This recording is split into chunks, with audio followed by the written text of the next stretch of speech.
Good day. You are watching Republic Nation News Podcast. I'm Kelly Giles, the Randall County Republican Chairman, and with me today is Claire Grammer. And Claire, welcome. Thank you for having me, Kelly. I appreciate it so much. All right, well, we're going to get right with it. Claire is running for County Court at Law, Place 1, number 1. That's County correct. Court at Law, number 1. And so, we're happy to have you here. And I think what most people would like to know is tell us a little bit about how you came to be to Amarillo and what's your history here, and kind of give us a little background. Absolutely. Thank you so much. Well, I actually began my life on a ranch up in Lipscomb County, right off of Wolf Creek, off Highway 23. Really beautiful area. I know where that's at. My father, Bill Hamker, he met my mom in an ag class at Tech, and so he married her up as quick as he could, and they moved to the family ranch, and that's where they had me. My dad decided to go to law school in 1983, and around about that time, a little bit before that, I was born, and he felt like that was a really good opportunity to grow our family and grow his opportunities as far as what he could do for work. And so now he has a vocation and an avocation. Ranching and lawyering are two things that he both loves very much. And I feel like that's been instilled in us, and the love of the land and protecting our heritage in the home that the ranch home has been in our family for over 150 years. So it's a really beautiful and amazing opportunity and place that we have to go and kind of reset. And I'm grateful to my parents because they're both good moral Christian people. They have raised me and my sisters to follow true north, to always believe that whatever happens, God has you in the palm of his hand, and with him, all things are possible. And that's one of the reasons why I decided to run for Randall County Court at Law number 1. I went to law school. I actually grew up in Amarillo. After we left the ranch and my dad got back from law school, he started a practice here, and I grew up here in Amarillo. I went to Sleepy Hollow Elementary School, then Bonham Middle School, then graduated as a Sandy. Was a great experience. I was Miss Amarillo High. I could not have loved high school more. It was an amazing experience. And then I really debated on where I wanted to go to college. I thought about Tech, A&M, Baylor. I got some scholarships, but I ultimately ended up finding my way to Austin and the University of Texas. It was different than anything I'd ever seen, but I really loved the newness of it. But the most important thing is that I was able to keep my morals and my values, even in a place and time that things were changing so radically. I'm a diehard Longhorn, but I'm a conservative Longhorn. So that's a rarity. I know. So it's a little bit different from what we have sometimes we see. But I love going to games. That's one of my favorite things to do. We take our kids to games. I'm married to my husband, Jonathan Grammer. We'll have been married for 20 years next year. We have 4 kids. So I've got everybody pretty much in the same space that I love to call home. And that's why it's so important.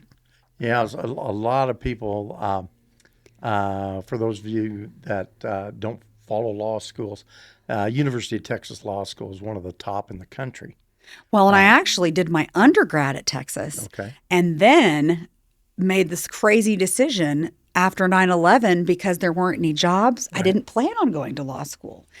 I kind of thought I'd work for a while, but after 9/11, all the job market was always you just couldn't find hardly anything.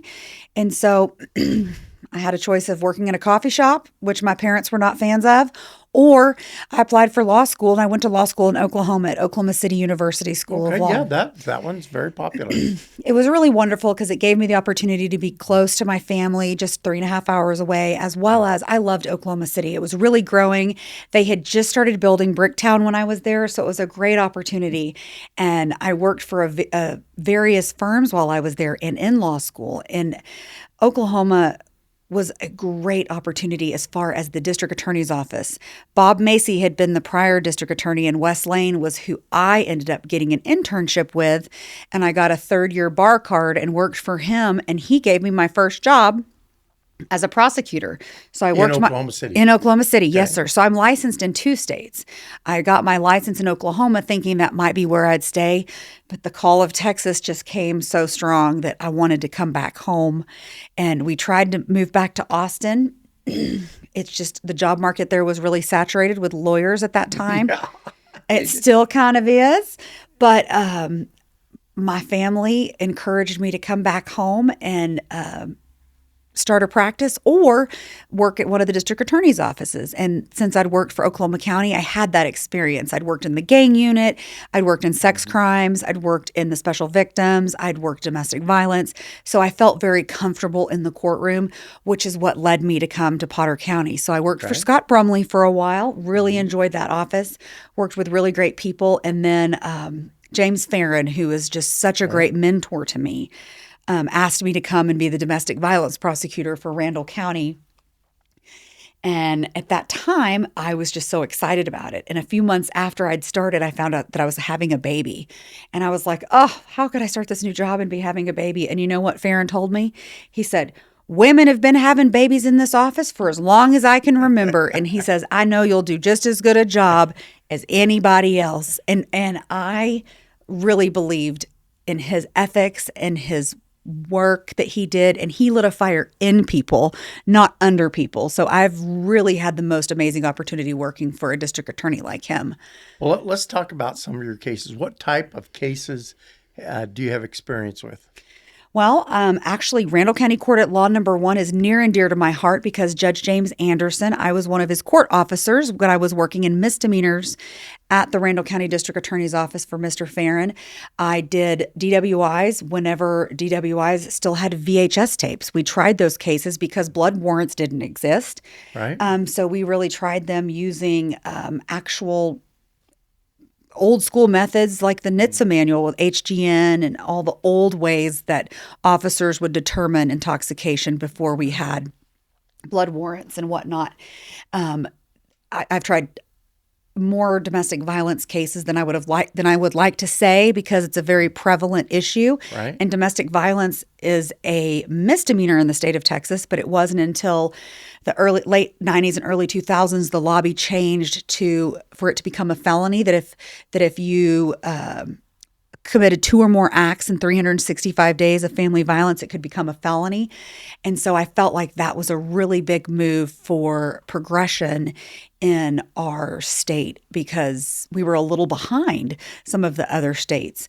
And you know, when it's a state jail felony to hurt your dog, but it's just a misdemeanor to hurt your partner, your intimate partner, I think our legislature really did a good job as far as creating strangulation statutes, which strangulation is a very dangerous type of domestic violence for women, as well as continuous family violence becoming a third-degree felony. So I prosecuted all those felonies. I did multiple kid cases. I did quite a few. I mean, several drug cases that we tried, and I would oftentimes get to try the felonies even if I was in the misdemeanor court because Mr. Farron encouraged us to get as much trial experience as possible.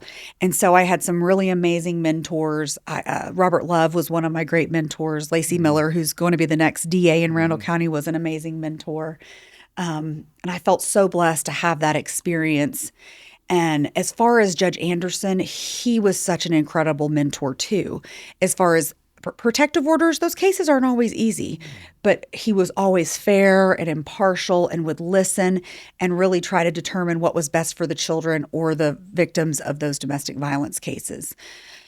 In addition to those misdemeanors, protective orders, and whatnot, this court, Randall County Court at Law Number 1, handles all the juvenile cases. Those are kids that have committed juvenile offenses.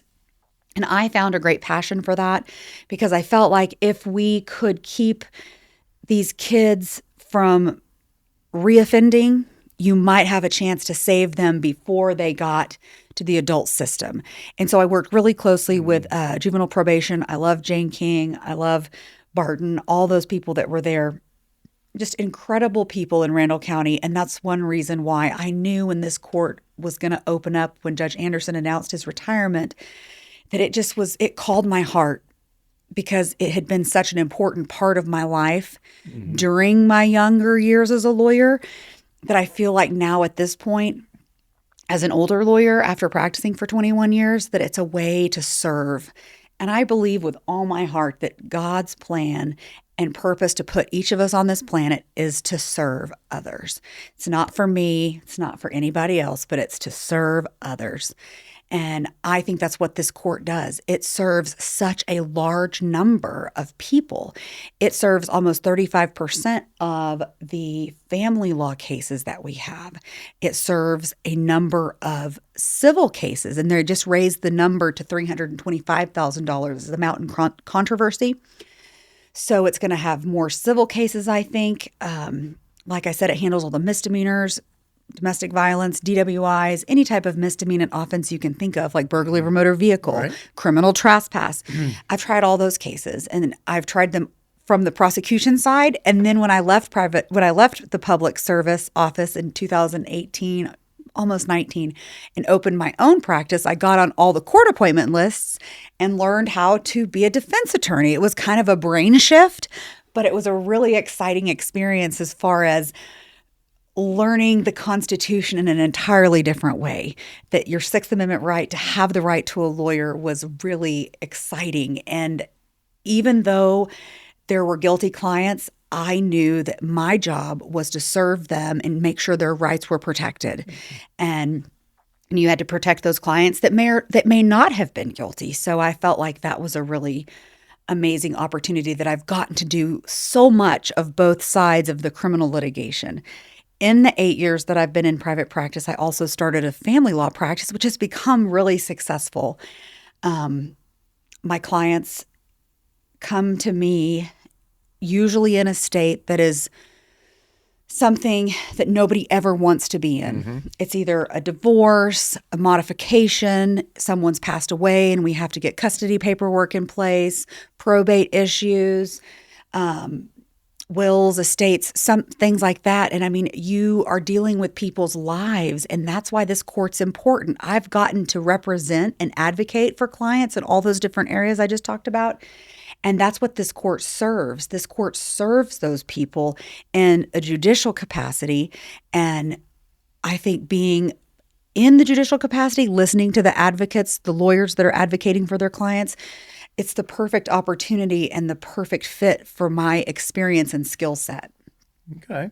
All right. Well, very good. So that leads us to a great question. You've covered things in very good detail. So Well, thank thanks. you. Well, thank you. Made my job easy.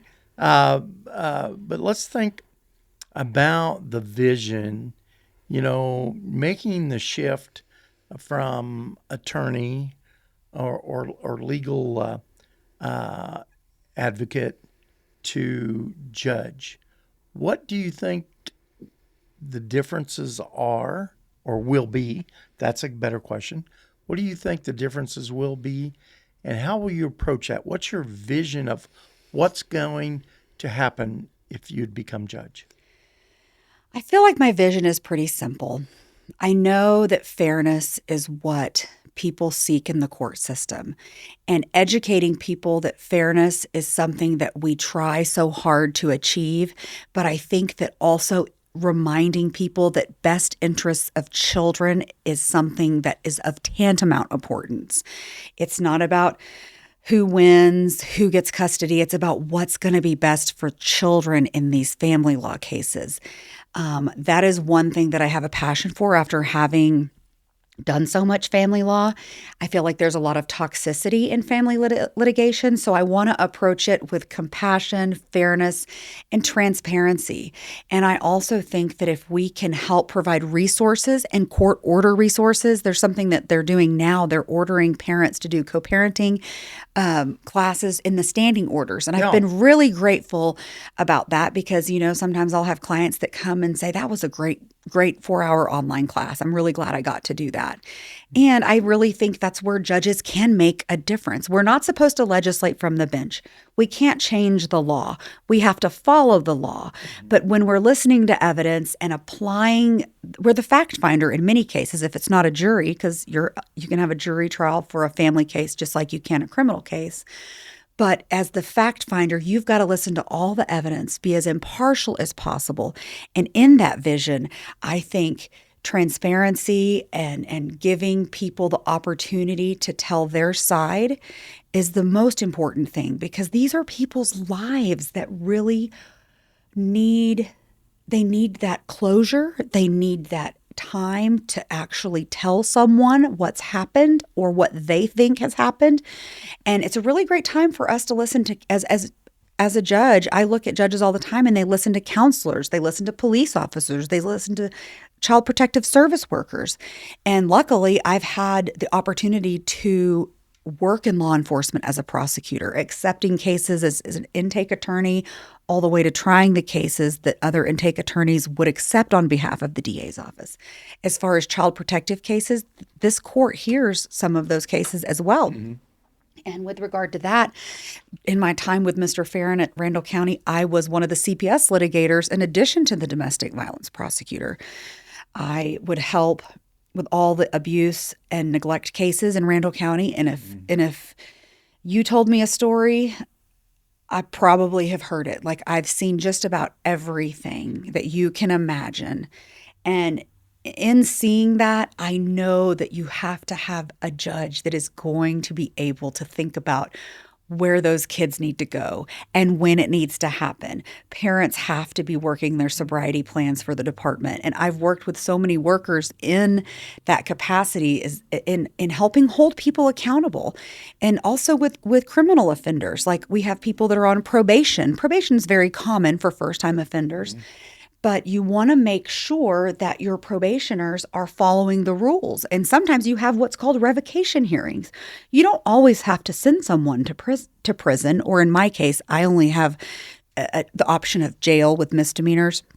Misdemeanors carry a minimum of 6 months and a maximum of 180 days if it's a Class B, and it's 180 days to a year.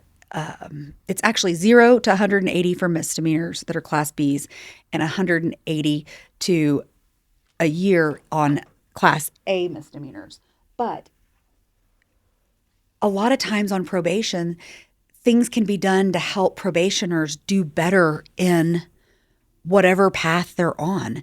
Sometimes they need more drug treatment. Sometimes they need additional help, and the probation department just might not know or have the resources available. So I think that's also something that the judges are responsible for. And Judge Martindale has done an amazing job. Like, the mental health court that he has started and run has been a huge, in my opinion, from a litigation standpoint and as a lawyer that's represented people, a huge push in the right direction, because mental illness is something that is so prevalent, and we're so under-resourced to help people treat it.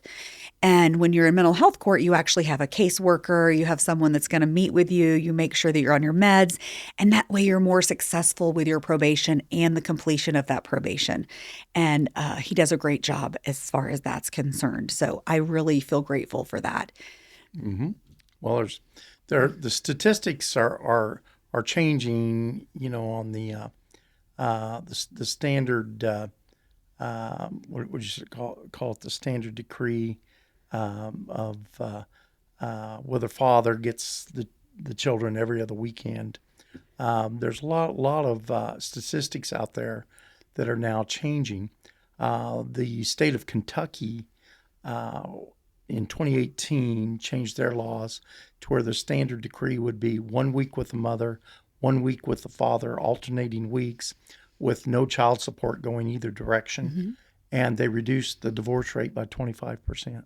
That's interesting. That is interesting. With these family cases, I think you have to look at each case individually on a fact-based and evidence-based circumstance, because so many people that do get divorced, they have different schedules. Some people are shift workers at the hospital. Right. Some people are railroaders, and they could be called out at any minute. Some are police officers, some are firemen, some are teachers, some have normal 9-to-5 jobs like a lot of the regular folks do. Mm-hmm. But I think that's where you have to look at. I'd be willing to look at what Kentucky's laws were, but I know what in the state of Texas, you have to think of the best interests of the children. And we do have a law that says it's in the best interest of the children to be under the joint managing conservatorship of their parents, so parents can work together and co-parent and make decisions together that's in the best interest of their children. And I think that's what they achieved in Kentucky, because there is a certain percentage of divorces that are financially driven. And so what they did, if you think through that, is that when neither parent is going to get child support, all of a sudden it forces the two parents to really come together to work out that schedule by mutual agreement, and including the kids on that, so that everybody wins. Because all of a sudden, when you're not going to get child support, okay, well, how am I going to make this work? And on the other side is, oh, geez, my job, if I get the kids for a whole week, how am I going to get the... Take care of them. So all of a sudden, that forced the two individuals to work it out and to come to a conclusion. And then also, when we remove the financial gain from divorce, then all of a sudden that changes the dynamic. And unfortunately, in today's society, at about a 55% divorce rate, there's a lot of financial incentive for divorce. That, instead of saying, hey, we got to work this out, why, I'll just move on because I'm going to get paid anyway. And so I think that's just something that's going to change, and that we have to maybe keep an open mind about. And it sounds like you've got... and I'll tell you this, the sad reality is, in family law cases, there is never a clear-cut winner. Everybody loses, because you know what happens? Mm-hmm. Children have to go back and forth to two different homes. That's right. You have to start the work of blending a family. Whether it's money or not, you're always going to have someone that makes more and someone that makes less, and you're always going to have some sort of disparity. But what's the worst is that these kiddos, they have to deal with the fallout of adult relationships. And that's something I really am a huge proponent of, counseling for children. That is something that I believe, I usually tell my clients, if your kids aren't already in counseling in the middle of a divorce, you need to get them there, because kids need a safe place to process what's really happening in their lives. Absolutely. And I just think that that's such an important thing. Because it really is about the kiddos. What's really going to be best for them? Because we all know the stories. I'm so glad you said that. There's a lot of statistics now, and I'm citing Jordan Peterson. I don't know if you follow him or not, but he's a world-renowned psychologist that's done a lot of work in this area. But the mental health statistics are starting to catch up with when the time with the father figure in the family decreases below a certain percentage. We're seeing a much increased rate of depression in the kids, alcohol abuse, drug abuse, the machines, the online troubles and everything that comes with that. So that father figure is so important to have in the family, whether there's a divorce or not. So there's a lot of statistics that are now starting to catch up. And so it's going to be interesting to see what the state does going forward when all that new analysis gets put before them as to how that will change family law. Absolutely. It brings me to my next thought, though. Co-parenting is something that no one teaches us how to do. Right. If a marriage is failing, there's always reasons for it. But you can co-parent in a healthy way. And I send so many of my clients that are divorcing to co-parenting resources that, like therapy, it's a co-parenting therapy. And then you can meet, usually what the co-parenting therapist does is they meet with both parents separately, and they kind of try to figure out what the goals of each parent are. And then when they finally come together, these parents that couldn't make a marriage work realize how important it is for their children to be successful. Fantastic. And you know what? That is really and truly, I think, an amazing opportunity, because courts can order that. And we have the resources for it now.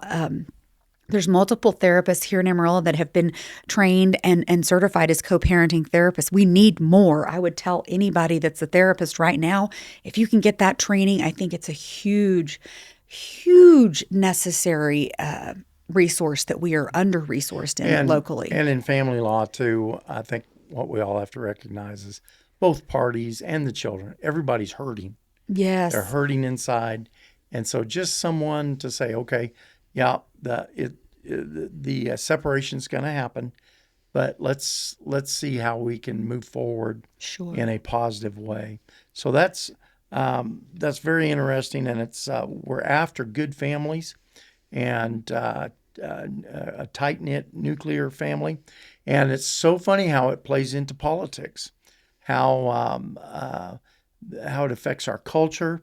And so one other thing that's a little bit related to this is that 30% this year, 30% here in May, of all Texas high school senior boys, 30%, that's 3 out of 10 high school boys graduating, will not be seeking a job, will not be enrolling in higher education, and will not be enrolling in a trade school. Oh, that's a shame. It is. And they're going home, and 90% of them are from single family homes. And so that's part of how it affects culture. And you'll have a direct influence on that as a judge. Is influencing culture is that, number one, I have a business, so we're always looking for good employees. Well, it drastically reduces our employee pool. It pulls resources from the tax base because somebody's getting resources from somewhere to be able to stay home and stay on the gaming tool. So it does affect culture, and I think we have to always keep that in mind. Is how do our court system, our tax system, our education system, our church, as all of this affect our culture and our ability to remain the number one nation in the world? I have a huge rule in our house. We have screen limits. We do not get to have extra time. Once your time's up, your time's up.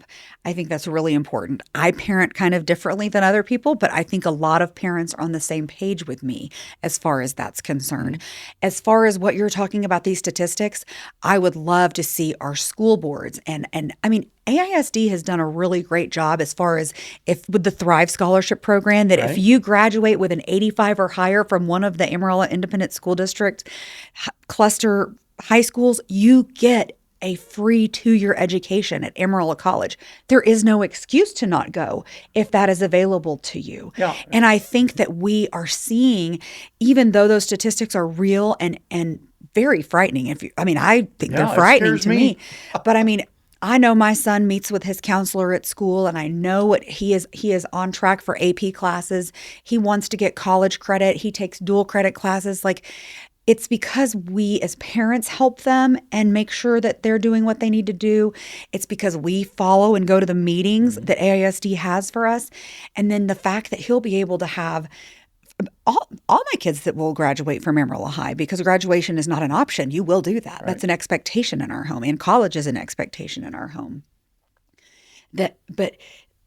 As long as parents are staying engaged, and as we're staying engaged with school districts, and as school districts are staying engaged with efforts to get kids into even associate degrees, so that way they have training and skills, and there's not the temptation to sit at home and just sit behind a computer or on a phone, because that's not what God's plan is at all. He told us to go forth and multiply and be fruitful. Yes. Yeah. And I believe wholeheartedly in the purpose of work and the purpose of parenting. That is the one thing God's given me, is these kids. They're not mine, they're His. And so I do everything I can. Before I came here, I told you I was there at my daughter's game cheering on her free throw that made it 23-22 and her team won. And I don't like missing stuff. And I will always push them and always tell them how much I love them to help them find true north. And that's the kind of judge that I'd like to be too, is to encourage people and to be compassionate and listen, but also hopefully keep them accountable, because in what I've experienced, so many people are like, I'm not following the order. And I'm like, that's the order of the court. People have to follow these black and white rules that our courts have put in place. And you have to return the children at the time you're supposed to. You can't use that as leverage against your partner because that doesn't create a healthy co parenting relationship. That's toxic. And judges need to hold people accountable for that. I really do think that from my perspective and my experience, having done as much as I've done in the family law sector for modifications, for divorces, that I think I have a special, I feel like I have a special experience that not everybody else has that's running for this spot. I have done a lot of family law cases. You can look it up. I mean, you can look up on the Odyssey portal and the Tyler Potter portal, Randall County, both. Like, I do a lot of family law and I've done a lot of criminal law, but I find the most rewarding things in these family cases because so much of the time things get better for these families. And that is where I love to see the change that we can effectuate. And I hope to be able to do that if I'm elected. And that's why I really want Randall County to support me. Joel Richardson endorsed me, as well as the Randall County Sheriff's Office, and I just got the CLEAT endorsement. So I also am so grateful to law enforcement for that, because I believe that law enforcement is something that we need to be really, I mean, it's a job that is so thankless, but we have to support our law enforcement. And that's something we can do with prosecuting misdemeanors. It's something we can do as prosecuting felonies. And I really do think that the change is happening to make Randall County even greater than it's been. And We have an increasing population yes, dramatically. but I truly believe that now is the time for us. There is no reason for us not to be better than we have been. And so I'm really grateful for the opportunity, and I've prayed about it. And I think that this is God's plan for me to serve. So I really Is hope there, I win. as we close out, is there anything else you'd like to put out there to the audience? No, I just want to thank you. I thank the Lord for letting me do this, for giving me a brain that can learn and be smart enough to be able to read the law and learn the law, because you're always learning. Like, the practice of law is very expansive. You never stop, and no one knows everything. But I'm in a place where at least I feel lucky that I've done just about everything there is that this court would do. So I feel like I'd have a good foothold walking in the door, and the learning curve would not be as difficult as it might be for others that haven't had the experience that I have. Well, there you have it. That's our visit with Claire Grammer today. And she's running for County Court at Law #1 in Randall County. And remember, Election Day is It's March 3rd is election March date, 3rd. but our February 17th through February 27th is our early voting. So get out there early voting and avoid the lines on March 3rd, because nobody wants to do that. All right. Well, Claire, thank you so much for coming today. And it was such a nice visit. Thank And you, we Mr. look, Giles. we look forward to what's to come ahead. I do too. Thank you.